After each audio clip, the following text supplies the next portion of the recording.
Nah, qadarullah Pak Donitan dapat Bible itu, dan saya juga lihat ya di catatan kaki itu ayat-ayat kutipan dari Epimenides, ayat-ayat kutipan yang dikatakan bahwa ayat itu adalah ayat-ayat sisipan, itu dijelaskan dalam Bible itu. Dulu penerbit Bible masih meletakkan catatan kaki penjelasan terkait tentang kitab itu. Tapi kalau sekarang catatan kaki sepertinya tidak ada di dalam setiap terjemahan. Begitu Kak Truth.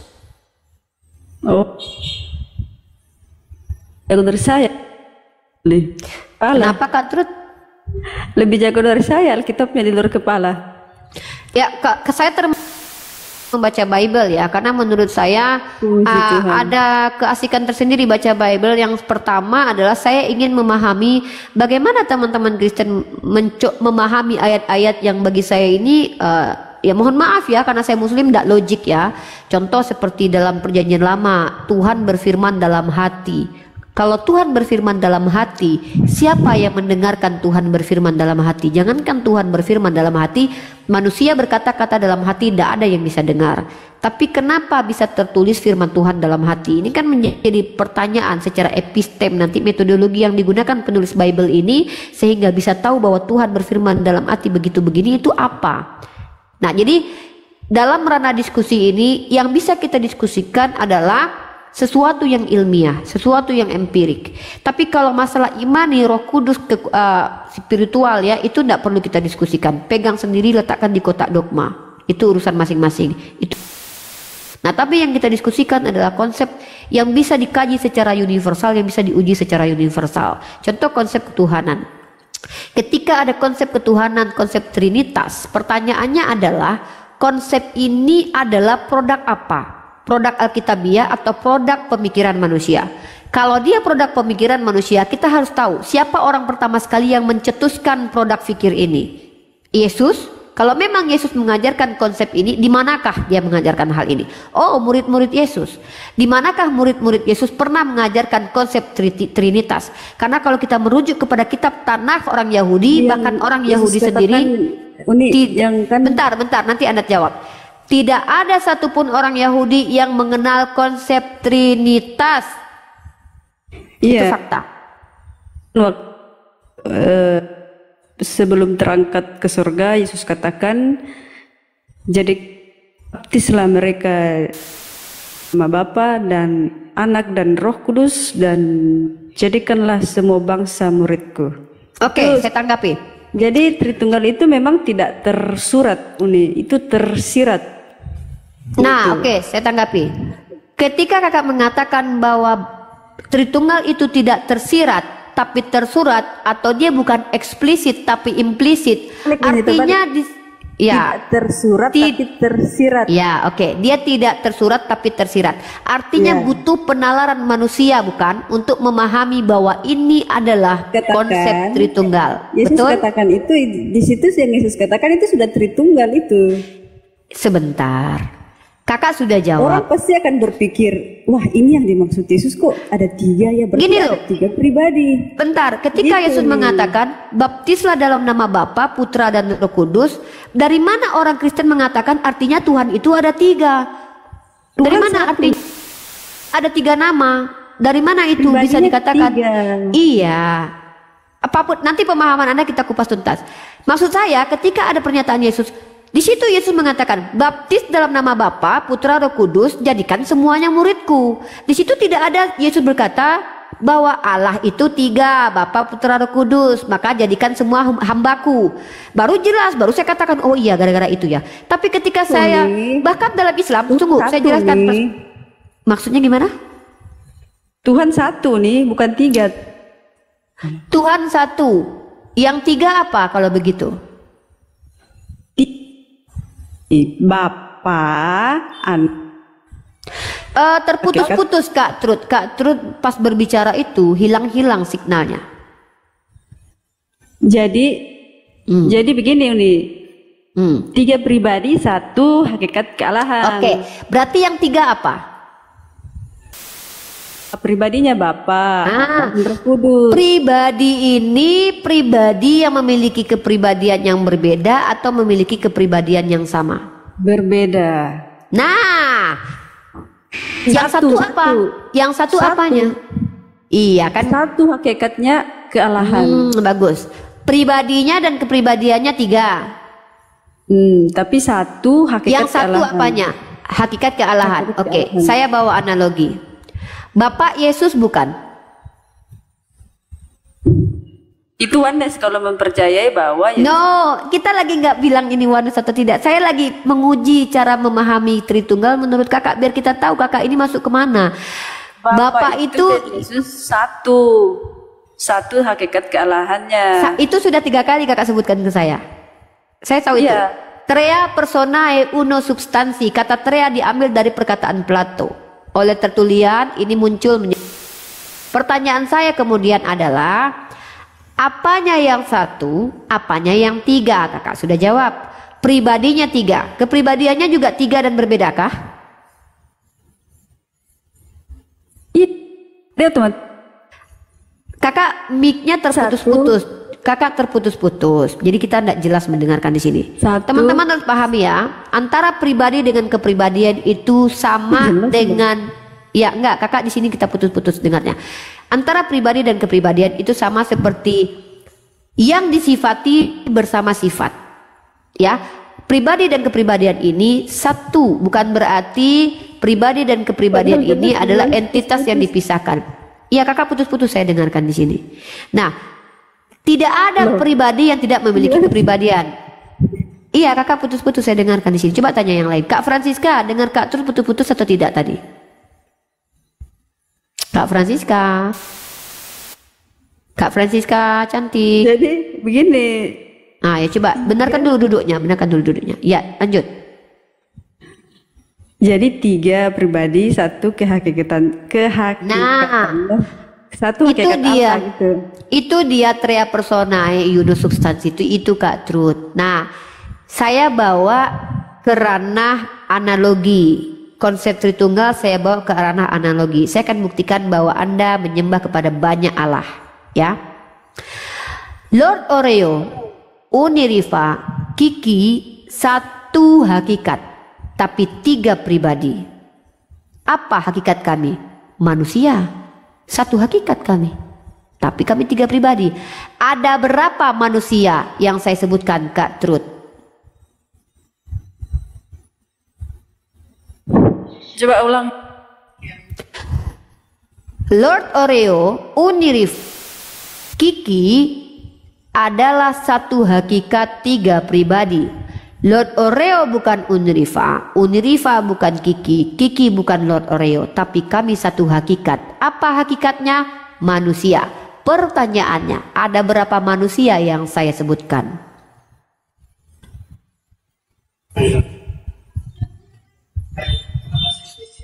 Iya.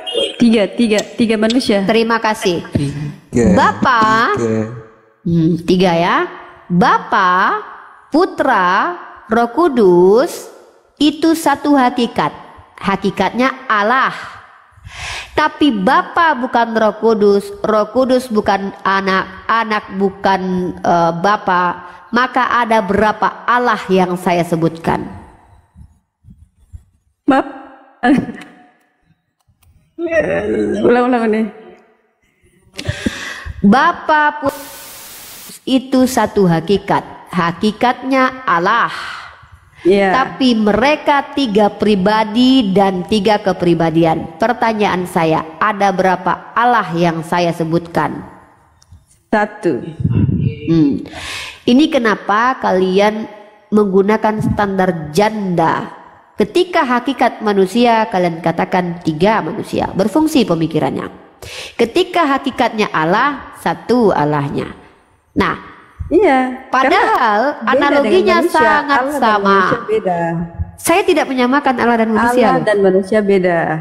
Hakikat Allah, hakikat manusia, saya tidak samakan, itu berbeda. Tapi analogi saya itu 100% sama. Hakikat Allah, hakikat manusia itu berbeda. Saya tidak samakan. Yesus memiliki hakikat kealahan. Roh Kudus memiliki hakikat. Bapa memiliki hakikat kealahan. Pertanyaan saya, Allah Bapa bukan? Bapa Allah bukan? Bapak Allah bukan? Allah. Kenapa nih? Bapak Allah bukan? Allah. Yesus Allah bukan? Allah. Roh Kudus Allah bukan? Allah. Ada berapa Allah? 1. Hai, membohongi diri sendiri itu Iya, memang memang nggak sangat akan sampai menyakitkan. kalau Ya. 3 Uni 3. di luar Kristen Nggak tuh apa-apa, nggak apa-apa, sampai. tidak apa-apa. Kita Dia tidak punya Roh Kudus. pemahamannya itu Ya, hitung-hitungan. betul. 1, Roh 2, Kudus, 3. Roh Kudus Kak Ruth mengajarkan dia bahwa 3 itu 1, 1 itu 3. Nggak apa-apa. Saya lebih baik nggak punya Roh Kudus. Lebih baik saya punya Rifa yang seperti ini, yang bisa membedakan mana. Oke Kak, terus tidak masalah. Oke Kak, terus. Saya tidak intervensi keyakinan Anda. Itu keyakinan Anda. Itu hak berkeyakinan Anda. Tapi kami umat Islam tidak tahu. Akan sampai ya, di luar Kristen nggak akan sampai. Kecuali Bukan dia cuma iman di luar dulu. Kristen. Sorry. Mohon maaf Kak, Kecuali terus dia harus iman jujur. dulu. Sebentar, saya tidak perlu membuktikan bahwa api itu panas. Saya harus bakar diri dulu, enggak. Jadi gini Kak, terus. Dalam ranah kekristenan secara sejarah, tidak semua orang Kristen memiliki pemahaman Tritunggal. Jadi kalau Anda mengatakan di dalam Kristen harus paham Tritunggal, maka di luar Kristen tidak, Anda salah. Mikana mengaku Kristen tapi tidak mengenal Tritunggal. Jadi ketika Anda mengatakan Dia yes, beda. Dia oneness. Kak, kalau subjektif Anda yang didengarkan, maka setiap orang harus kita berlakukan sama Kak. Harus adil kita. Ketika saya mengatakan subjek Anda, subjektivitas Anda itu benar, saya harus juga mengakui subjektivitas Mikana itu benar. Dan kakak juga ada, dia mengaku punya Roh Kudus, kakak juga mengaku punya Roh Kudus. Masalahnya di antara kalian dari mana? Siapa yang paling punya Roh Kudus? Tidak ada dibilang itu nih. Tidak Nah. ada istilah siapa yang paling punya Roh Kudus. Setiap bukan orang gitu, itu bukan gitu. Argumen bahwa orang di dalam Kristen paham Tritunggal, orang di luar Kristen nggak paham Tritunggal, terbantahkan dengan adanya polemik tentang doktrin skema Kristologi atau tentang siapa Yesus di internal Kristen sendiri. Iya itu kan penyesat. Memang di Alkitab dia katakan akan ada penyesat. Apa definisi penyesat dalam iman Kristen? Coba saya ingin tahu. Antikris itu menolak bapa maupun anak. Mikana menolak Bapa tidak? Dia kan menyamakan bapa itu Lah, anak sendiri. Mikana itu secara doktrin lebih benar dari Anda karena dia mengatakan Bapa sehakikat anak. Ketika dia mengatakan anak manusia, itu baru definisi yang cocok ketika mengatakan itu sehakikat. Tritunggal, bentar, saya nggak bantah saya nanti. Tritunggal ini adalah orang yang menipu diri sendiri. Ketika dia katakan Bapa sehakikat dengan anak, Bapa itu manusia bukan? Bukan. Anak manusia? Iya, manusia iya, ilahi iya. Kalau Bapa manusia bukan? Bukan, ilahi saja, tapi bukan manusia. Itu secara definisi tidak bisa dikatakan sehakikat. Sehakikat itu adalah hal yang sama secara sifat Kak. Saya punya sifat kemanusiaan, Lord Oreo punya sifat kemanusiaan. Hakikatnya sama. Apa itu? Sifat manusia, lapar, mengantuk, tidur, marah, mencintai, tersakiti. Itu sifat kemanusiaan. Spesifikasinya kami beda, dia laki-laki, saya perempuan. Nah, kalau bicara tentang bapak dan anak, kakak bilang dia sehakikat. Ya, nyanyi kan? Saya juga bisa nyanyi kalau kayak gitu. Aku percaya Yesus hadir ke bukan sebagai Tuhan, apalagi sesembahan. Bukan Yohanes ayat 3, dia mengaku utusan menjadi juru selamat untuk domba yang tersesat. Ya, gitu. Jadi kalau cuma nyanyi menjawabnya, saya juga bisa lebih nyanyi. Bahkan nyanyi saya buatan saya sendiri loh. Itu Wandes itu dia percayanya gini, kalau bapak itu lahir, padahal bapak itu nggak lahir. Nah itu dia, padahal Yesus itu ketika berkata barang siapa melihat Bapa maka telah melihat aku. Gimana kakak paham itu? Ya karena memang bapak dan anak satu. Nah betul Mikana. Kakak mengkhianati diri kakak. Mikana betul. Dia itu mengatakan bapak dan anak itu sama. Sedangkan firman Tuhan katakan bapak itu definisi Kak. Kakak dengan anak perempuan kakak sama atau tidak hakikatnya? Perempuan nggak? Itu beda kemanusiaan dengan kealahan, Uni. Nah, saya tanya, siapa yang lebih mengenal tentang sifat kealahan? Bukan bingung. Kakak gini ya, Mikana itu walaupun dia bidat menurut Tritunggal, secara dalil dia kuat. Mana dalilnya? Barang siapa yang melihat aku, maka telah melihat Bapa. Bapa dan aku satu. Kuat Mikana itu loh. Nah, kakak Tritunggal tertulis tidak ada. Yesus hanya bilang, baptislah dalam nama Bapa, Putra, Roh Kudus. Pertanyaan saya, iya, dengar. Baptislah dalam nama Bapa, Putra, Roh Kudus. Tunjukkan satu murid Yesus yang membaptis dengan nama Bapa, Putra, Roh Kudus. Semua murid membaptis dalam nama Yesus. Berat nih, karena ini betul dia kalau dalam Alkitabiah kalian loh. Berat lawan kalian Tuhan di situ. Lalu kalian tuduh dia. Bidat itu adalah pemahaman yang keliru dari isi kitab suci. Lah, Mikana aja punya dalilnya. Coba tunjukkan kepada saya satu murid Yesus yang membaptis dalam nama Bapa, Putra, Roh Kudus. Tunjukkan kepada saya, biar saya kasih tahu Mikana. Salah kau Mikana. Bisa tunjukkan? Bisa tunjukkan? Atau kita mau nyanyi? Assalamualaikum. Sambil kerja rumah tangga. Ya. Tapi Yuni, aku ada teman Yuni. Iya sayang. Kenapa Kak Trut? Kak Abang Romo ada yang mau disampaikan? Ya, itu lagunya keren. Aku minta inilah buat ada. opening, Nanti ku kirim. buat opening intro video. Sama Bang Tri ku kirim ya. Bang Romo kan ini ya satu grup sama Bang Tri. Aku cuma punya nomor HP Bang Tri. Ku kirim ke Bang Tri, nanti dari Bang Tri ke Bang Romo aja ya. Oh iya, suruh kirim ke saya nanti itu liriknya itu. Nih, itu. Alfi mau bantu Kak Trut, itu dalilnya di Kisah Para Rasul pasal 2 butir 38 ini. Iya, enggak usah dibantu, biarkan beliau yang menjawab sendiri. Aku kan udah Uni. Aku udah melanglang buana di komal-komal Islam itu. Percaya. Sebentar Uni, aku iya, dulu. Enggak apa-apa. Iya nggak apa-apa, kakak bilang saya salto-salto pun nggak apa-apa. Lanjut. Enggak, aku ngomong dulu nih. Kan iya. gini, aku temanku bilang gini, kamu nggak usah itu putar-putar, mereka itu bahas Yesus Bapa, bahas balik pulang balik.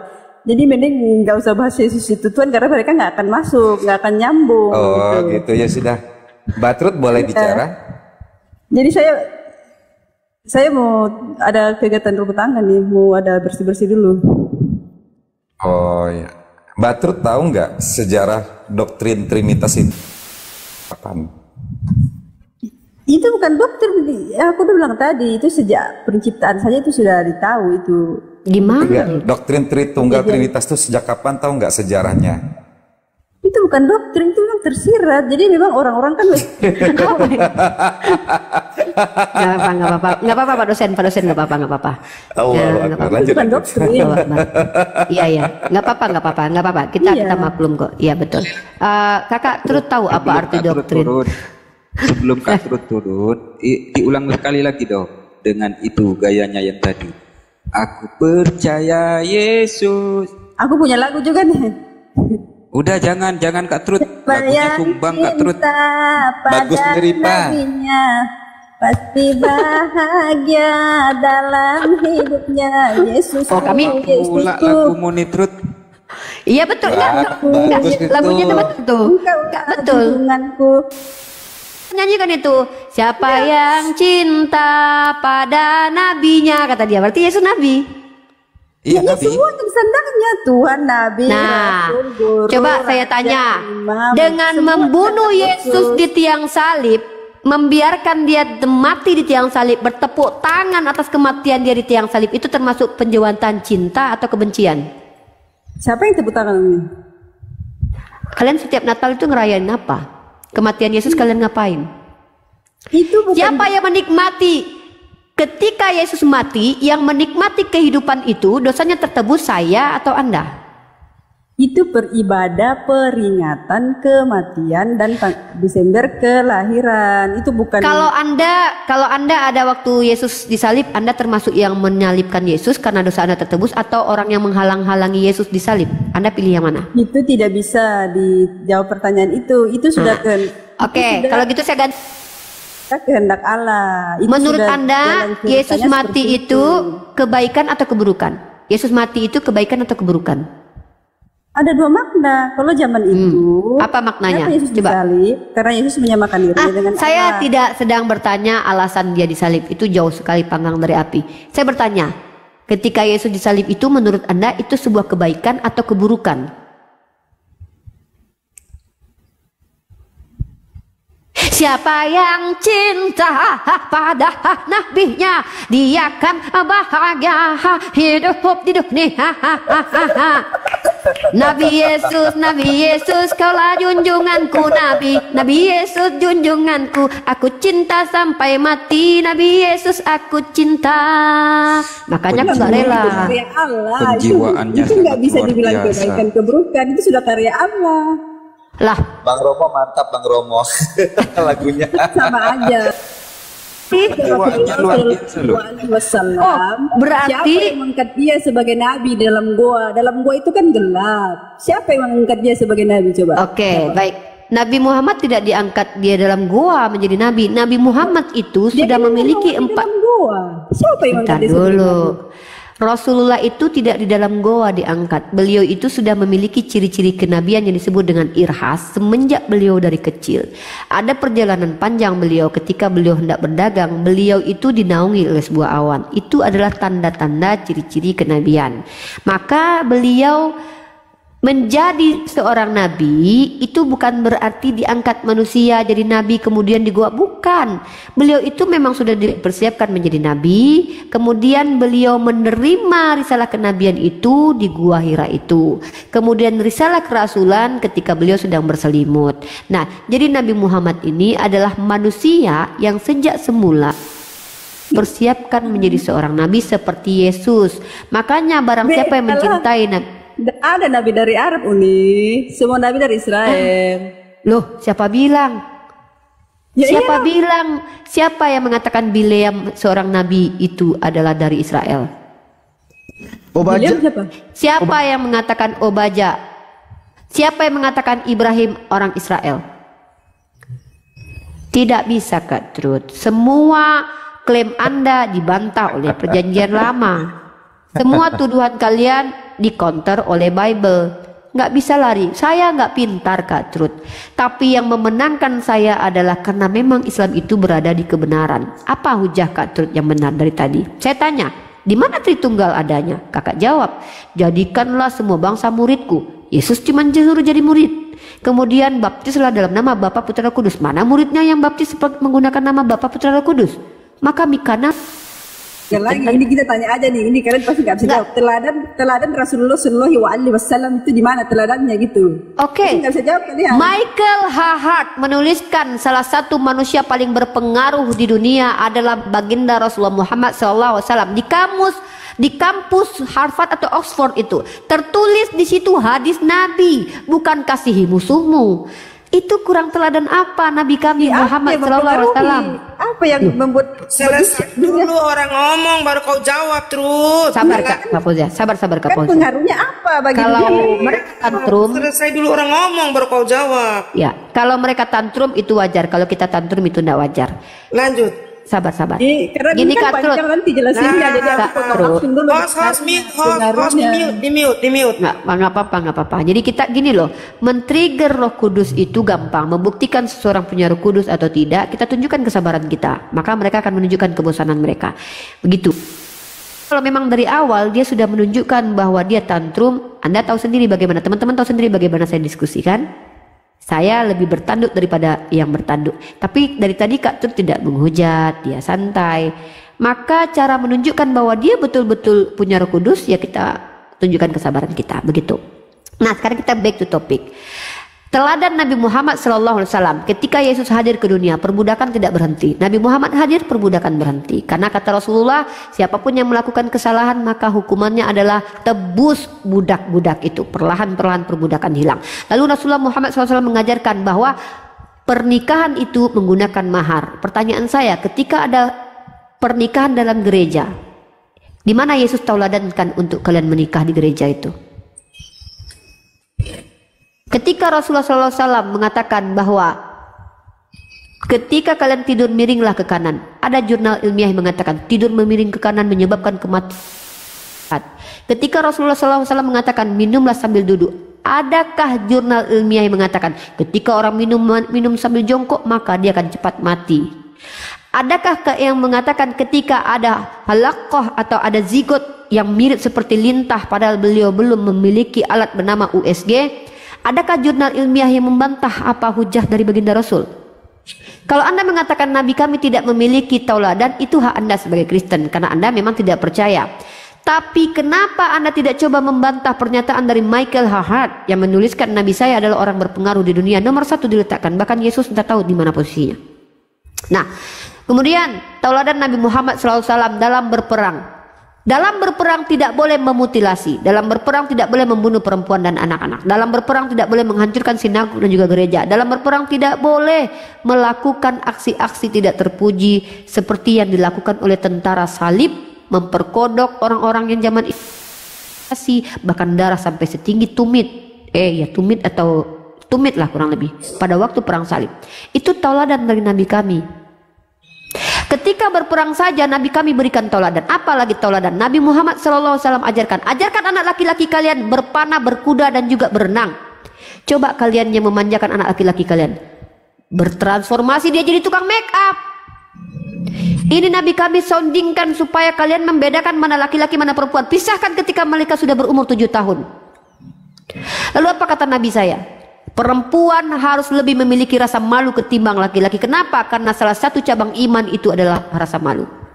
Apa tauladan Nabi saya yang tidak relevan dengan kehidupan sekarang ini? Perempuan yang ditampar, perempuan yang tidak dinafkahi boleh meminta hulu. Dalam Kristen mana boleh perempuan bercerai walaupun Anda Kak Trud ditampar berkali-kali oleh suami? Mana boleh Anda minta cerai kecuali suami Anda menceraikan. Ini tauladan.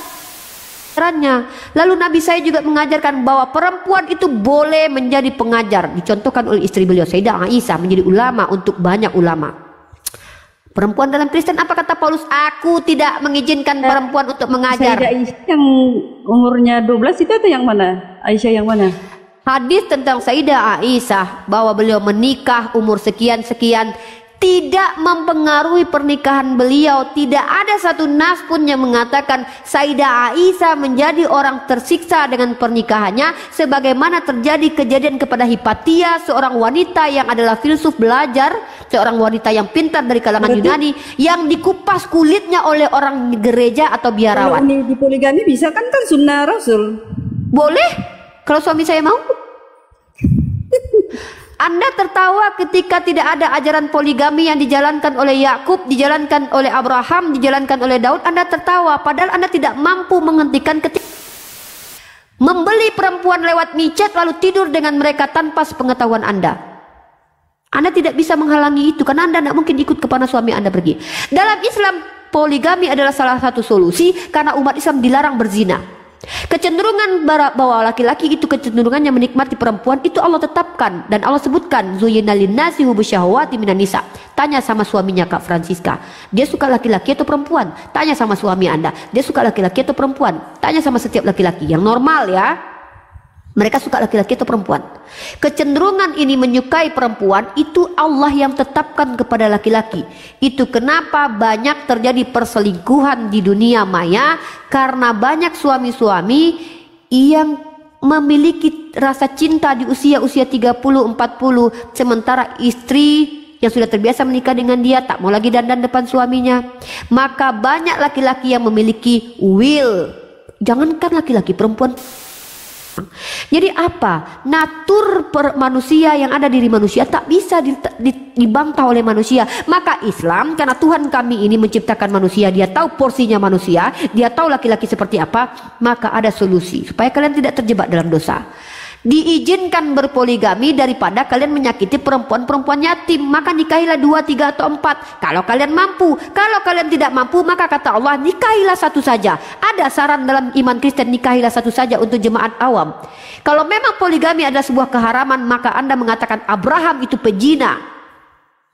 Tuhan kok mencintai Abraham yang seorang pezina? Kalau memang Tuhan itu pernah berjumpa Abraham, memberikan anak, memberitahukan informasi bahwa dia akan punya anak, kenapa ketika Abraham mau tidur dengan Hagar, Tuhan tidak melarang? Padahal Abraham, istrinya Sarai mau ditiduri sama Abimelek, Tuhan datang kepada Abimelek mengatakan, kembalikan istri orang itu karena dia nabi. Kenapa kalau memang poligami sebuah keharaman, dosa besar, perjinahan, orang mati, kenapa ketika Abraham mau tidur dengan Hagar, Tuhan tidak datang mengatakan kepada Abraham, Abraham, jangan kau tiduri perempuan itu, kau berzina.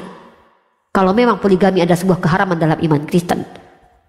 Ulangan pasal 21 ayat 15. Cara berpoligami diajarkan dalam agama Anda. Jika ada seorang yang memiliki istri dua, anak pertama dan anak keduanya, ketika istri pertama dicintai, istri kedua tidak dicintai, anak sulung lahir dari istri yang tidak dicintai, hak waris hartanya tidak boleh diganti dengan anak dari istri yang dicintai. Tapi kenyataannya Abraham, menurut iman kalian, hak warisnya hanya jatuh kepada Ishak, istrinya Sarai, sementara Hagar diusir dari rumah karena Sarai tidak mau berbagi warisan dengan Ismail anaknya. Lihat doktrin kalian saling bertentangan. Informasi kitab kalian bahkan dilanggar oleh peraturan kitab kalian. Kejadian yang dilakukan oleh Sarah dan Tuhan menerima apa yang dilakukan oleh Sarah itu melanggar aturan bilangan pasal 21 ayat bilangan 1 ayat 15. Hak kesulungan anak. Bagaimana kami menerima doktrin iman kalian? Kalian katakan benar. Ketika realita bertentangan dengan doktrin, realita isi kitab bertentangan dengan apa yang kalian imani. Bagaimana kalian mengatakan bahwa kalian benar?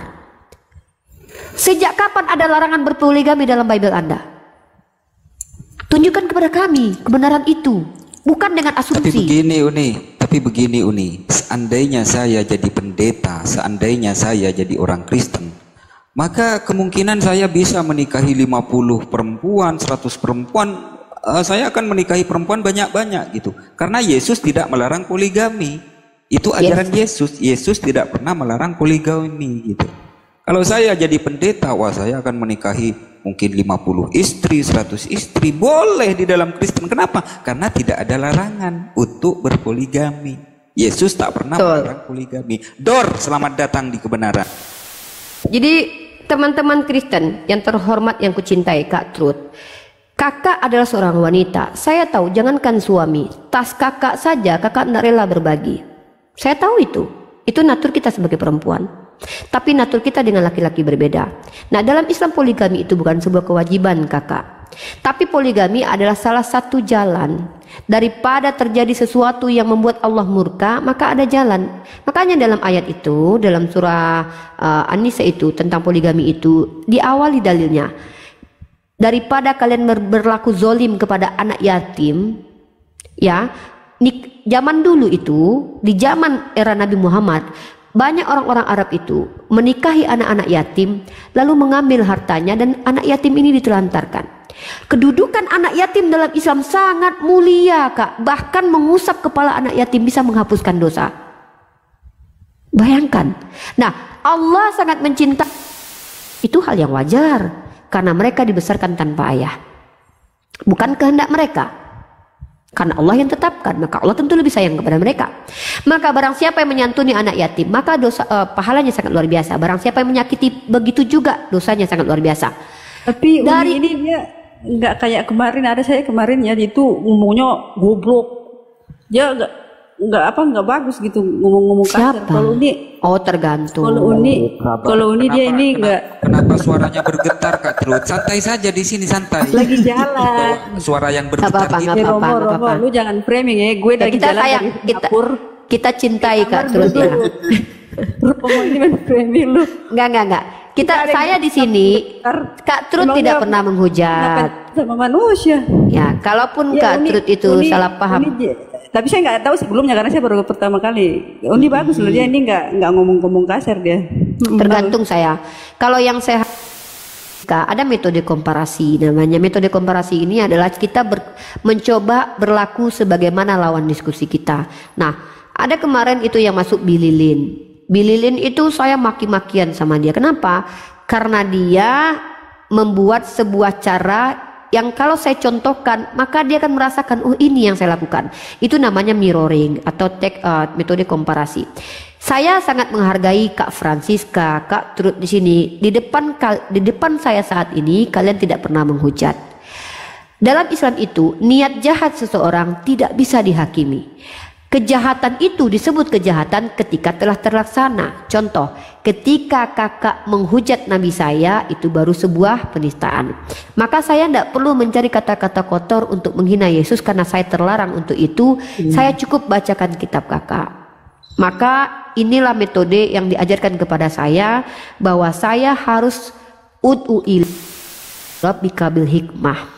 Nah, mungkin kakak akan lihat sisi lain saya ketika saya berhadapan dengan mungkin para penghujat Kristen seperti Sofiatul ataupun Kiamat. Karena memang saya menempatkan diri saya sesuai dengan siapa yang saya hadapi. Nah, karena Kak Truth di sini tidak menghujat agama Islam, kenapa saya harus memusuhi Kak Truth? Justru saya harus jadikan kakak teman diskusi. Dari Kak Truth bisa saya belajar bagaimana memahami iman Kristen. Begitupun sebaliknya kakak. Begitu. Kita diskusi santai dan baik saja. Ngapain kita saling membenci? Ngapain kita? Toh ketika kakak benci saya pun, saya tidak akan jadi Kristen. Kakak akan jadi Islam. Lakum dinukum waliyadin. Gitu. Agamamu untukmu, agamaku untukku. Gitu Kak Truth. Lagi Uni, ini yang sering sering diolok-olok ya di saudara-saudara kita di luar sana. Kalau poligami adalah sebuah kehinaan di mata Tuhan, berarti orang yang kalian tuhankan itu adalah orang-orang hina. Itu tertulis di kitab kalian. Inilah silsilah Yesus Kristus, anak Daud, anak Abraham. Daud poligami, Abraham poligami. Secara tidak langsung Anda mengatakan bahwa orang yang Anda tuhankan adalah keturunan orang yang terhina. Yakub itu istrinya ada 4. Dia mengikuti sunnah Nabi kami. Yakub itu pertama istrinya adalah Rahel. Pertama dia nikahi dulu Lea, padahal dia mencintai Rahel. Kemudian baru dia menikah dengan Rahel. Nah, lalu dia menikahi Zilpa dan juga Zilpa dan Bilha, budak-budak dari Rahel dan budak dari Lea. Maka istrinya terdiri dari 2 majikan, 2 budak. Dari keempat istri ini lahirlah 12 suku Israel. Kalau memang Tuhan membenci poligami, bagaimana mungkin Tuhan membiarkan poligami, kakakku sayang? Gitu loh. Kalau poligami adalah sebuah perjinahan, orang yang pertama mati karena poligami itu adalah Daud dan juga Abraham. Karena upah dosa adalah maut. Gitu. Ya, mungkin Kak Truth ada lagi yang mau disampaikan?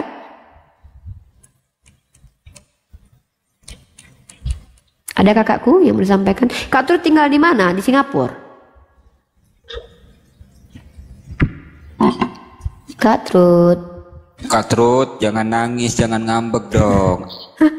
Ini gara-gara Bang Romo sih. Ya aku Kak Truth tinggal di mana? Wah, itu privasi Uni. Enggak, maksudnya di luar negeri atau di dalam negeri? Di Indonesia. Oh, di Indonesia.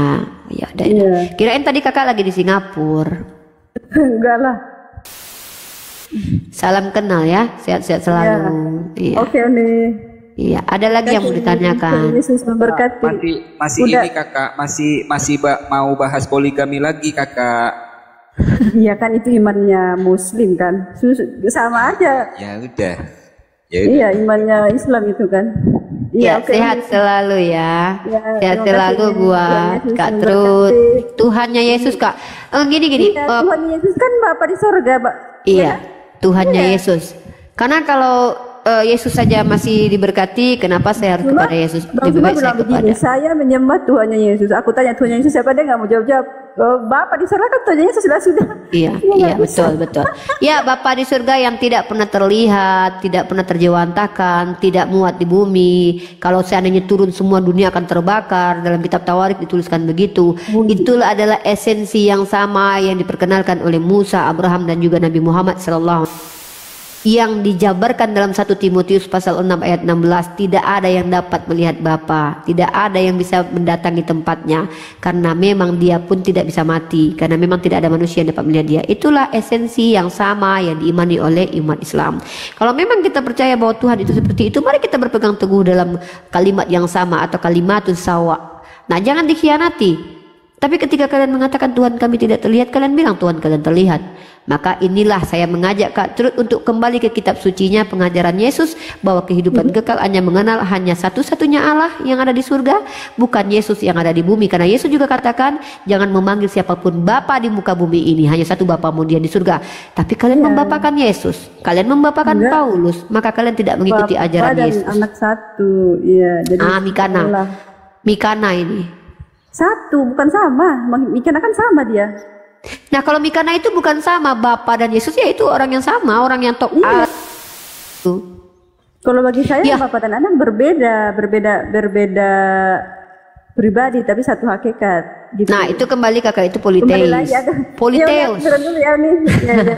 Jadi iman Kristen ini. Iya, iman Kristen ini maju kena, mundur kena, Kak. Maju kena, maju jadi Yohanes, mundur jadi politeis. Teman-temanku, kalian mereka itu pasti bahasnya itu tuh Tuhan Yesus Bapa putar-putar, jadi mending satu iya, jangan karena sebentar aja. Konsep Trinitas ini masih ada iya sedikit konsep Trinitas ini telah dikunci oleh bapak-bapak gereja. Apa kata mereka? Saking tidak terjewantahkan, Trinitas adalah misteri, padahal konsep pemikiran. Masa konsep pemikiran tidak bisa dipahami dengan pemikiran? Kan nggak masuk akal. Aduh nih, aku belum tahu Al-Quran dan hadis pelaku tahu sama aja nih. Nanti tanya aja. Tapi begini nih, tidak ada kitab ini asumsi saya. Itu nggak nyampe di otak, nggak ada kitab yang jatuh dari langit, ya kan? Saya kalau tahu Al-Quran hadis, saya juga akan bisa membuat kalian itu.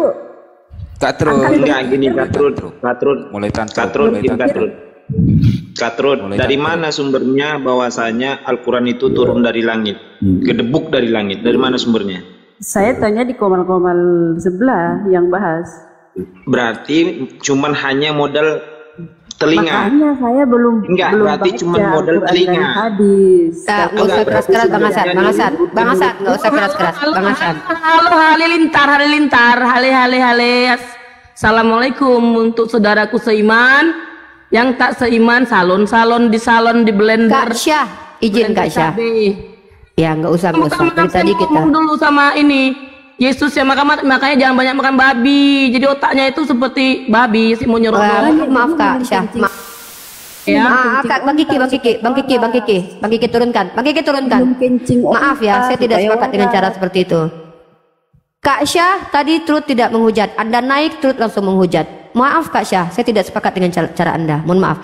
Saya akan keras sekali diskusi ketika dimulai duluan oleh orang Kristen. Saya tidak akan menjadi asbab orang Kristen menghina agama saya. Gara-gara Anda naik ke atas ini Trud menghina, maka saya tidak sejalan dengan Anda. Minta maaf. Anda tidak suka dengan saya, tidak apa-apa. Unfollow akun saya.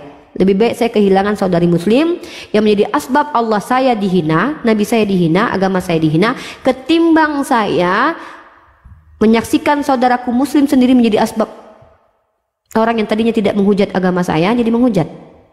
Ya, maaf, saya minta maaf sama kalian. Saya tidak pantas menasihati Anda. Saya adalah orang yang sangat banyak kekurangan. Saya adalah orang yang banyak dosa. Tapi ketika ada orang Kristen di hadapan kita tidak memulai menghin, kita keras kepada mereka. Allah yang katakan innalladzina kafaru sawaun alaihim a'anzartahum am lam tunzirhum la yu'minun. Loh, siapa kita bisa memahamkan mereka?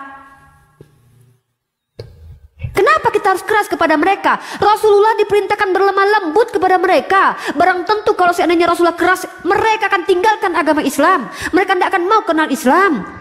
Ketika mereka berdiskusi dengan kita tidak menghujat tadi, kenapa kita harus merendahkan mereka sebagai personal?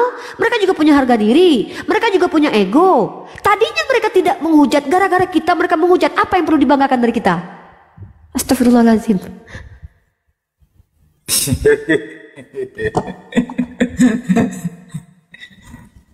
Oke. Ya memang begini, apa memang saya masuk Bang Kiki, Bang Romo, atau buat apa menenangkan kondisi ya. Jadi betul ya bahwasanya poin-poin yang sudah disampaikan ini itu sesuai dengan data dan fakta. Jadi artinya apa? Memang kita ada satu sisi di Komal-Komal sebelah itu yang melakukan membangun satu narasi informasi hoax ya, seperti kelompoknya Sofkatul Salome gitu kan, dan kawan-kawannya Vergudok dan kawan-kawannya. Di sini adalah Komal diskusi, betul ya teman-teman ya.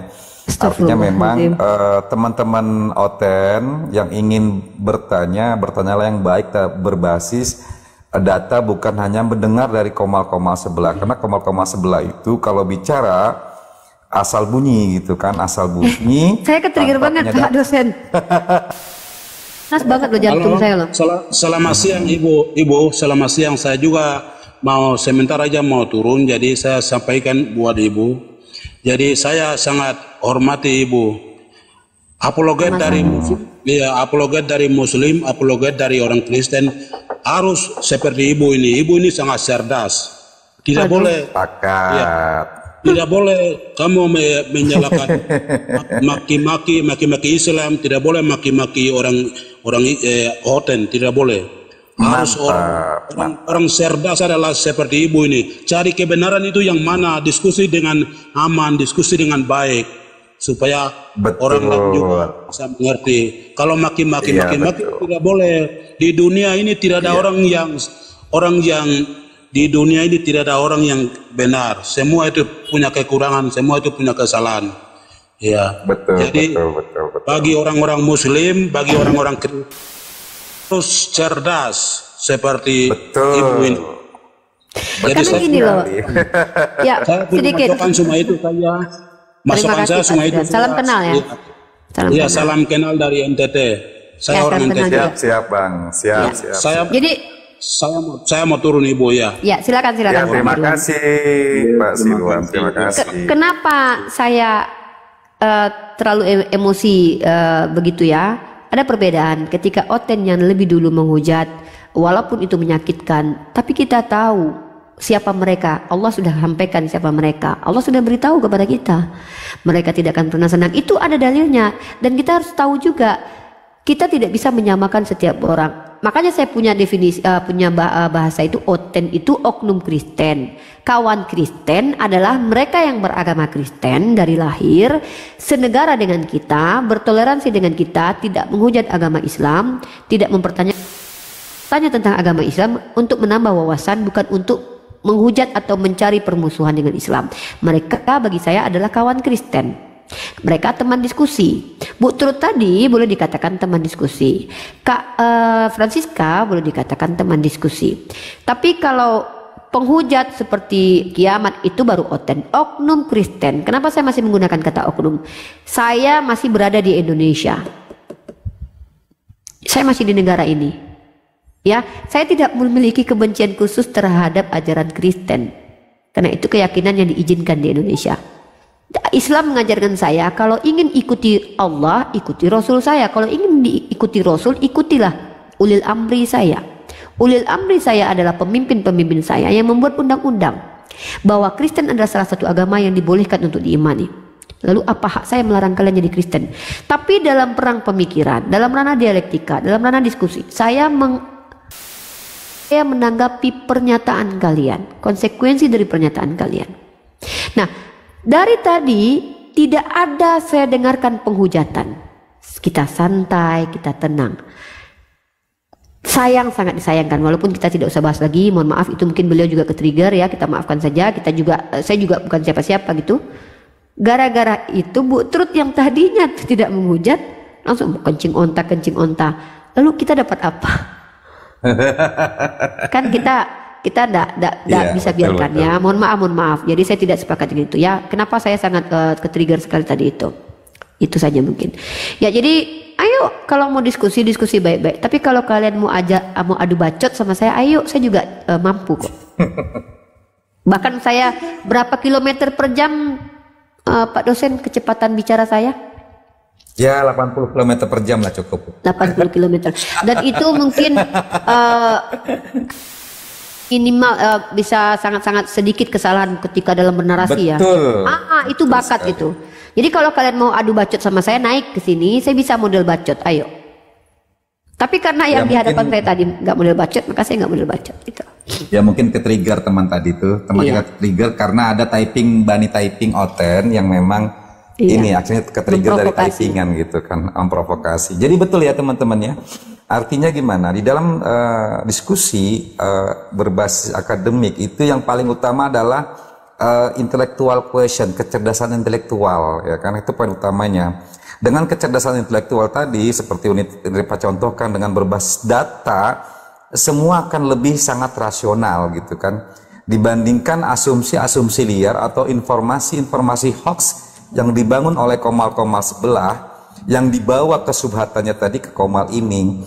Nah, artinya apa? Kalau ada informasi hoax yang dibangun oleh konten tadi, itu kita harus luruskan gitu kan. Tujuannya untuk apa? Agar mengedukasi. Mohon maaf kalau komal-komal sebelah itu tidak mengedukasi secara intelektual, nol. Kalau saya katakan nol. Karena apa? Karena yang mereka bangun adalah narasi hoax yang tidak punya dasar yang kuat. Nah, jadi gitu teman-teman netizen. Dikarenakan apa? Disitulah karena tingkat intelektualnya rendah gitu. Makanya betul apa kata Nuripa, lebih baik diskusi dengan orang pintar daripada orang bodoh gitu kan. Nah, itu penting utama. Karena apa? Kalau orang pintar dia akan menanggapi dengan secara akademik. Tapi kalau orang bodoh dia akan muncul adalah asumsi-asumsi atau asal bunyi yang malah tidak membangun namanya edukasi. Malah yang dibangun adalah dari sisi narasi kebencian. Itu yang kita hindarkan dari sisi edukasi ini tadi. Ini menjadi satu proses ya, proses dialektika, proses akademik yang betul-betul mengajar yang efektif dan efisien. Tetapi bagi komal-komal sebelah itu tidak ada pembelajaran sama sekali, alias jujur aja, secara keilmuan mereka di bawah rata-rata. Kalau dianggap itu idiotai kalau bahasa Indonesia, atau orang-orang idiot gitu kan. Karena itu jujur, ada dalilnya tapi ya. Itu ada dalilnya tapi. Ada dalilnya. Itu ada dalilnya, kisah para rasul. Makanya waktu aku tanya sama Mbak Tru tadi, apakah Trinitas itu bukan Trinitas, bukan doktrin Pak, padahal secara sejarahnya itu adalah doktrin. Dia tidak bisa membedakan mana doktrin gitu.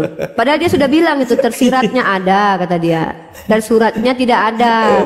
Nah, yang namanya tersirat itu akan mendapat rumusan ketika sudah menjadi sebuah konsep.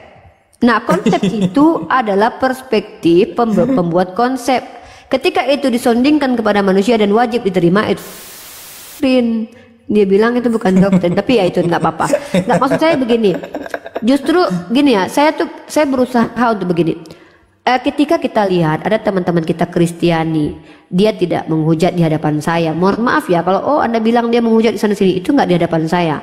Rasul saya, Sayyidina Umar mengatakan, orang itu bisa kita katakan salah ketika zahirnya kita nampak salah. Loh, kalau dia tidak menghujat di hadapan saya nggak lihat, kenapa saya harus hakimi dia sesuatu yang saya nggak lihat? Lihat teman-teman bilang di sebelah dia menghujat, ya udah itu di sebelah. Ketika di hadapan saya akan menghakimi perbuatannya saja, karena kapasitas mata saya cuma sebatas yang saya punya ini. Di hadapan saya dia tidak menghujat. Nah, saya tidak akan memperlakukan dia untuk menghujat lebih dulu, dan saya berusaha untuk tidak jadi asbab dia menghujat. Makanya narasi yang saya gunakan adalah narasi yang berusaha untuk manis tapi betul jelas gitu. Nah, jadi kan saya membedakan teman-teman lawan diskusi saya memang membedakan. Nah, terus kemudian satu lagi ya, kita back to topic saja. Tema kita di sini adalah Yesus manusia atau bukan. Ini tidak ada satupun bernarasi penistaan. Yesus manusia itu bukan penistaan, bahkan itu keyakinan umat Kristen. Nah, jadi inilah Islam. Islam itu bahkan memberikan topik, itu pun tidak menjadi asbab terprovokasinya orang. Tapi walaupun begitu masih banyak yang terprovokasi, herannya. Walaupun temanya sangat manis dan tidak pernah menghujat, ini tidak menghujat. Kecuali di sini Yesus pedofil, itu baru penistaan. Karena kata pedofil sendiri tidak ada dalam kitab suci manapun. Ya, nah ini dia. Ini kita Islam ini berusaha seperti itu. Kita sapa dulu, Bang Kiki sapa lagi tuh. Ada musik matikan, Bang Kiki, biar saya aja. Bang Kiki jangan ngomong karena ada musik, kita lagi relay di YouTube. Ya saya rekam ini karena nanti saya relay di YouTube. Ya sapa dulu Bang Naik. Bang Naik of Christ. Shalom. Shalom. Silakan Bang Naik of Christ, tanggapi. Saya tadi ada dengar yang masalah poligami ya. Kalau kami di Kristen Katolik itu tidak ada poligami. Iya, saya tahu bukan Kristen Katolik saja. Protestan pun mengatakan tidak ada poligami. Tapi pertanyaan kemudian yang muncul, apakah berpoligami itu sebuah perzinahan atau tidak? Gimana menurut Anda? Kalau Bapak Ibu melihat dari perjanjian lama ya, situ Abraham ataupun Daud itu kan mereka mempunyai perempuan yang lain ya. Tetapi di perjanjian baru Tuhan kami sudah menyatakan bahwa tidak boleh cerai itu. Cerai dengan poligami satu hal yang berbeda, Bang. Ya, Coba pahami dulu. Tidak boleh bercerai, tidak boleh. Poligami dan cerai itu hal yang berbeda, Bang. Ya, ini berat Anda lagi bicara. Kita bicara tentang sendal atau sepatu. Sepatu dan sendal bukan hal yang sama. Poligami dan cerai seperti sepatu dan sendal. Yang mana yang mau dibicarakan? Poligami atau cerai? Karena perintah Tuhan itu sudah jelas apa yang dipersatukan Tuhan ketika orang sudah menikah itu nggak boleh. Bang, coba jelaskan poligami. Apa arti poligami? Poligami itu ketika seorang lelaki ataupun seorang perempuan itu masih berkeinginan dengan pasangan yang di luar dari yang saya harus luruskan ya, minta maaf ya, Anda salah. Anda paham dengan poligami. Poligami adalah memperistri lebih dari satu perempuan, maksimalnya 4. Ya, itu poligami. Nah, jangankan poligami, bahkan menikah pun tidak diajarkan oleh Yesus, bahwa Yesus sendiri tidak mencontohkan pernikahan. Makanya banyak dari Katolik itu romo-romonya banyak yang tidak menikah, ya. Padahal secara natur Allah memberikan itu tadi, zuyyina linnasi hubbu syahawati minan nisa, laki-laki itu kecenderungannya kepada perempuan, laki-laki normal, saya bicara laki-laki normal. Hal ini juga yang menjadi asbab kemudian kasus tentang banyaknya biarawati yang diperkodok oleh romo-romo di Vatikan, dan itu berlangsung kurang lebih sekian tahun dengan jumlah korban banyak. Itu bukti bahwa yang namanya natur manusia yang sudah Allah berikan tak akan bisa dirubah oleh manusia itu sendiri, ya. Nah, kalau kita bicara poligami, Anda menyamakan poligami dengan cerai. Tidak ada seseorang berpoligami itu menceraikan. Itu kasus yang berbeda. Poligami menikahi lebih dari satu perempuan. Bercerai memisahkan perempuan dari dirinya, mentalak perempuan, meninggalkan perempuan. Begitu. Abang menyamakan dua-duanya, itu hal yang salah, ya. Nah, dalam iman Kristen kalian percaya bahwa perjanjian lama itu Tuhan yang kalian sembah di dalam perjanjian lama dengan perjanjian baru itu sama. Pertanyaannya kemudian, di kitab apa tertulis kami? Oke ya. Gimana kalau kita mau berpoligami, poligami kalau kita dilarang untuk menikah? Nah, kalau ibu di mana dilarang menikah, Bang? Oke, Ibu dengar ya, ini dalil ya. Ini akan menutup kemungkinan Anda apologet Muslim mengatakan bahwa kami Kristen ini poligami, ya. Tunggu, ini udah nih kan? Ini salah lagi. Bentar ya, abangku, aduh, saya luruskan dulu framingnya tadi. Entah sengaja, entah tidak, Anda sedang melemparkan framing kepada kami yang menuduh kalian poligami. Tidak ada umat Islam ini menuduh kalian boleh poligami. Bahkan kami tahu, jangankan poligami, menikah pun kalian tidak diajarkan oleh Yesus. Ya, yang diajarkan poligami, yang dibolehkan poligami itu Bani Israel. Israel membolehkan. Tuhan Bani Israel mengizinkan nabinya poligami. Anda kan beda, Kristen, Katolik, bukan Bani Israel. Tuhan Anda jangankan mengajarkan poligami, mengajarkan menikah satu istri aja tidak ada. Karena dia tidak menikah. Tapi kalau Tuhan Bani Israel, jangankan mengajar, bahkan dia yang memberikan istri Daud dari istri orang yang diambil kemudian diberikan kepada Daud. Ada dalam kitab Samuel. Telah kuberikan istri tuanmu, telah kuberikan harta tuanmu, masih kurang juga lagi kata Tuhan, bahkan mau kutambahkan kata Tuhan. Mana ada di situ Tuhan melarang dan menghina, mengatakan poligami itu perzinahan. Anda Katolik, bawa perspektif Katolik, silakan. Kami tidak pernah bilang Katolik mengizinkan poligami, kami tahu Katolik tidak mengizinkan poligami. Kami tahu bahkan Katolik melarang perceraian, kami tahu Protestan juga begitu. Ya, jadi ketik bawa perjanjian lama, perjanjian baru atau pengajaran Yesus, kami tuntut pengajaran Yesus, bukan pengajaran Katolik. Kalau pengajaran Katolik itu silakan bawa dari Katolik. Tapi kalau membawa-bawa nama Yesus, membawa nama-nama Tuhan Bani Israel, nanti saya reaksi gitu loh. Silakan. Mana larangan poligami dari Yesus? Monggo. Oke, di Markus 10 ayat 6 sampai 12. Markus 10 ayat 6 sampai 12. Kita bacakan. Sebab pada awal dunia Allah menjadikan mereka laki-laki dan perempuan. Sebab itu laki-laki akan meninggalkan ayahnya dan ibunya dan bersatu dengan istrinya, sehingga keduanya itu menjadi satu daging. Demikianlah mereka bukan lagi dua melainkan satu. Karena itu apa yang telah dipersatukan Allah tidak boleh diceraikan manusia. Apa kaitan ini dengan poligami? Naik. Lanjut Bu, lanjut. Ketika mereka sudah di rumah, murid-murid itu bertanya pula pada Yesus tentang hal itu. Lalu pada mereka, barang siapa menceraikan istrinya lalu kawin dengan perempuan lain, ia hidup dalam perzinahan terhadap istrinya. Apa kaitannya dengan poligami? Aduh ya Allah, aku jadi jelek kali aku tadi ya. Masih ada lagi satu Bu, 12. Astagfirullahaladzim. Dan jika istri menceraikan suaminya dan kawin dengan laki-laki lain, ia berbuat zina. Apa kaitannya dengan poligami? Apa kaitannya? Apa urusannya poligami? Apa urusannya sama poligami? Apa ini kaitannya sama poligami? Di mana di situ ada ayat poligami naik? Apa kaitannya dengan poligami? Itu ayat perceraian naik, perceraian bukan poligami, poligami bukan naik. Sejak kapan poligami itu harus bercerai dulu baru menikah? Ada-ada aja kamu nih naik. Saya sudah jelaskan definisi poligami, masih juga belum paham. Bercerai itu berpisah, poligami itu tidak ada perpisahan, tapi menambah istri atau menikahi. Pantaslah kalian jadi Kristen. Poligami dan perceraian pun. I know you want me, you know I want you. I know you want me. Belum bercerai Bu. Sejak kapan kami umat Islam itu kalau mau poligami harus bercerai dulu? Ya Allah ya Rahman ya Karim. Astagfirullah naik. I know you want me, you know I want you. Ujung-ujungnya aku ODGJ memang. Lucu juga ya. Kayak filter loh ini.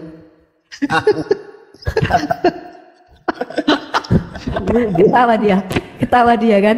Baguslah dia ketawa. Janganlah kayak gitu naik. Jangan samakan ayam dengan bebek. Jangan samakan sepatu dengan sendal. Jangan samakan poligami dengan bercerai. Naiknya ada aja naik. Ya tidak mutiara saya buang dengan lumpur kan. Yesus berkata tidak baik meletakkan mutiara di mulut babi. Jadi kau bilang aku babi gitu. Padahal aku yang membacakan kitabmu dari tadi itu. Ay, parah kali kau naik. Begitu loh Bu. Apa? Begitu loh Bu. Apa yang Ibu sendiri merasa aku perempuan? Ya udahlah salah-salah diluruskan, nggak mau mendengarkan. Nyanyi pula aku nanti nih. Ibu nih tambah cantik saya lihat tuh hari-hari. Memang cantik aku. Namanya aku perempuan, masa aku ganteng? Iya Bu. Kayaknya gimana ya? Udah naik balik dulu nanti. Tadi malam sudahlah si Reja dengan si Raja ya. Sekarang jangan kau putus dengan pacarmu gara-gara aku ya. Ya, jangan keputus sama pacarmu gara-gara aku nanti ya. Jangan sampai. Tadi malam si Raja hampir putus sama pacarnya gara-gara aku. Ya, jangan sampai itu terjadi samamu. Naik sekarang saya tanya, kamu mengerti apa itu poligami? Saya mengerti. Kan Ibu sudah jelaskan tadi. Jadi apa kaitannya dengan ayat yang kamu bawa Markus pasal 10 ini? Masalahnya kami nggak bisa berpoligami kalau nggak bisa bercerai Bu. Ya Allah. Itu urusan kalian. Kami gak bisa poligami kalau gak cerai. Itu bukan ajaran Islam begitu. Itu kalian itu. Berarti kamu boleh poligami kalau sudah bercerai? Enggak ada cerai Bu. Loh kata dia gini loh. Berpoligami kalau gak cerai. Berarti kalau cerai boleh poligami dong. Apaan lah ini Nat? I know you want me, you know I want to. I know. Aduh nanti ada Naik. Fantasi kalian Kristen. Ternyata itulah karena kalian tidak mengerti dulu tapi kalian sudah menyimpulkan. Kesalahan kalian sebagai teman-teman Kristenku adalah ketika kalian tidak memahami ajaran Islam tapi kalian sudah berani menyimpulkan. Sementara kami umat Islam berusaha memahami ajaran kalian, lalu bahkan kami kembalikan kepada kalian untuk kami luruskan. Contoh, saya tanya sama kamu, kita buktikan ya apa yang saya omongkan betul. Coba kamu jelaskan apa itu Trinitas. Trinitas gak, Bu? Ya, kami menyembah Allah yang satu, yang Esa itu. Apanya yang satu? Allah yang Esa itu, Pak. Iya, apanya yang satu? Bapa dari segala sesuatu itu. Iya, yang satu apanya? Iya. Bapa yang Esa yang satu itu. Iya, apanya yang satu? Mempunyai jangan panik dan Roh Kudus itu, Bu. Iya, yang satu itu apanya? Itu kan Trinitas itu kan terdiri dari dua kata. Trinitas. Apa itu artinya? Cobalah jelaskan. Ya, itu simpelnya Bapa, Putra dan Roh Kudus. Oke.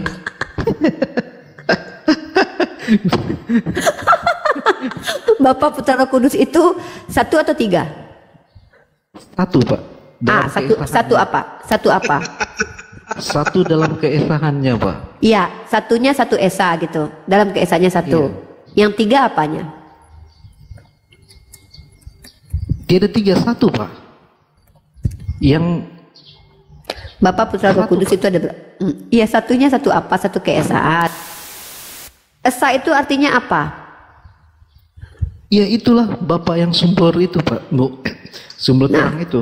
Anak sumber enggak? Anak apa ini, Bu? Anak kucing. Ya, kita bicara tentang anak ini. Kita bicara anak Allah. Masa kita bicara anak konda? Kalau kami mengenali anak Allah yang maha tinggi. Ya, ini saya coba samat naik ya. Berdasarkan itu etimologi Pak Tommy, sabar ya Pak Tommy, di-mute dulu Pak Tommy, nanti Bapak dapat kesempatan bicara. Saya ngobrol dulu dengan soal Pupuk gemuruh itu. Berdasarkan etimologi, Trinitas berasal dari bahasa Latin, yakni Trinitas. Artinya tiga dalam satu. Pertanyaan saya naik, ketika dalam bahasa Indonesia tiga dalam satu, pertanyaannya apanya yang tiga, apanya yang satu? Silakan Pak Tommy, di-mute dulu Pak Tommy. Kalau Pak Tommy di-mute dulu, di-mute kan host, tolong host. Noise. Bahwa Bapa yang Esa itu, ya, kebagaimanaan Bapa yang Esa itu, yaitu Firman dan Roh Kudus bersama Dia, kekekalan, itu. Firman, Roh Kudus bersama Dia, bersama siapa? Iya, Bapa. Bersama Bapa. Iya. Kebagaimanaan Bapa yang Esa itu. Di dalam diri Bapa ada tiga kepribadian. Iya, Bapa. Berarti Bapak memiliki tiga kepribadian? Iya, Bapa, Firman, dan Roh Kudus. Jadi itu apanya? Itu yang satunya atau yang tiganya? The one and only. The one that only. Siapa satu-satunya Allah? A. Bapa, B. Yesus, C. Roh Kudus. Bapa. Yesus siapa? Yesus adalah Firman yang berinkarnasi menjadi manusia. Yohanes 1 ayat 1 ayat 1 ayat 14. Okay. Allah bukan? Hakikatnya adalah ayat Allah karena Dia keluar. Ada berapa Allah Anda itu? Diutus daripada Allah. Oke? Tadi Anda bilang kenapa Anda ingkari pernyataan pertama, diingkari pernyataan kedua. Tadi sudah kita sepakati bahwa satu-satunya Allah adalah Bapa. Lalu kenapa kemudian anak menjadi Allah juga? Gimana, Bu? Siapa yang diajarkan Yesus? Kehidupan kekal hanya mengenal Engkau satu-satunya Allah. Siapa Allah di situ? Iya, sang sumber itu, Bu. Bapa. Yesus Bapa bukan? Yesus itu adalah Firman yang berinkarnasi menjadi inkarnasi. Yesus Bapa bukan? Yesus bukan Bapa. Ya bukan. Sudah. Nah, Yesus bukan Bapa. Iya. Nah, tapi Yesus Allah. Iya, hakikatnya dia adalah Allah. Ada berapa Allah Anda sekarang? Bapak saya, Allah yang Esa. Bapak Allah, Satu. anak Allah. Bapak Allah, anak Allah bukan? Firman-Nya yang menjadi manusia ya itu loh. Allah bukan? Hakikatnya Allah. Hakikat Anda manusia, hakikat saya juga manusia. Ada berapa manusia yang saya sebutkan? Satu. Sejak kapan engkau dan aku satu? Kau pula, pengen pula kau sama aku satu ya? Kan kita manusia, gimana sih Bu? Nah, ada berapa manusia? Aku bilang satu katanya. Berarti aku enggak aku manusia. Kau aja yang manusia berarti. Loh, kita sama lah. Kita kan. Naik hakikatnya sama dengan saya, manusia. Saya juga manusia. Naik manusia, saya manusia. Hakikatnya satu, manusia, betul? Betul. Ada berapa manusia yang saya sebutkan? Turun saja daripada tidak memberi penjelasan. Naik turun saja. Tuh, disuruh Pak Tommy turun tuh. Bapak jangan marah-marah, Pak. Pak, kita nggak usah marah-marah, kita santai aja. Marah tapi penjelasannya membuat kita orang Kristen jadi bingung. Masa naik memberi penjelasan seperti itu. Iya, naik turun aja lah naik. Kasihan Bapak Tommy, marah dia nanti. Uni juga nggak tega bilang Bapak Tommy. Kalau udah marah Pak Tommy nanti takut Uni. Iya nggak apa-apa. Nanti saya belajar lagi. Belajar lagi ya. Belajar dulu ya, belajar dulu. Ya,